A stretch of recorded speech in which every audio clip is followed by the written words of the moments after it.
This is the 10th year that I've ran demo derbies. The first year I ran, I blew up a car on the interstate, and my dad told me I had to get it out of his yard.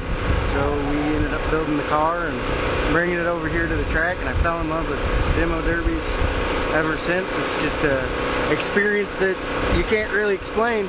You know, you're going to go out there and you're going to be jostled around, and you know it's probably going to hurt the next morning, but something keeps bringing me back every year.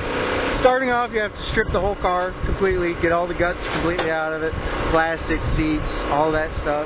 And then here you see I've got the hood, the trunk lid tied shut. It's ready rod down all the way through the frame. You know, back windows out. Got the back seat to protect me from the side. And then the hard part comes when you can't run a stock gas tank, so you got to get a boat gas tank, throw it in the back seat, and then figure out how to wire your fuel pump. As you can see here, battery. You got to move the battery up front and build a battery box and make it stationary. Along with that, you've got an electric fuel pump, so you have to have some sort of power going through it and a way to kill it. So there's a kill switch. Welded the door shut, and then every demo derby's got their fair share of 9-wire, keeping all the everything down. That's what you saw me doing here. Getting it all wrapped up so the hood won't come up.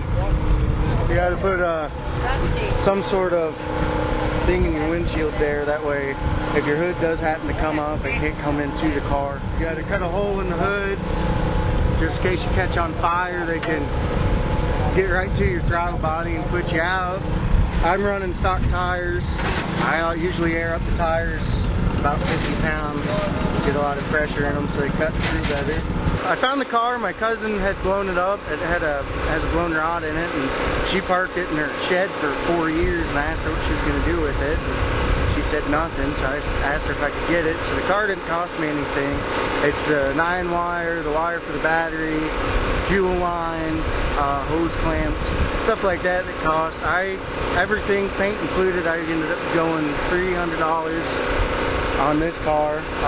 You know, you can go, I talked to a guy that just went to Nebraska and bought a $10,000 car just to build for a demo car. So I mean, it's both spectrums. I'm definitely on the poor side of it. So, and you can see I've got sponsors that helped with well, all of the costs. So I don't have any dollars at all of my own in it. So that always makes it better because you're not strapped for cash to try and be competitive.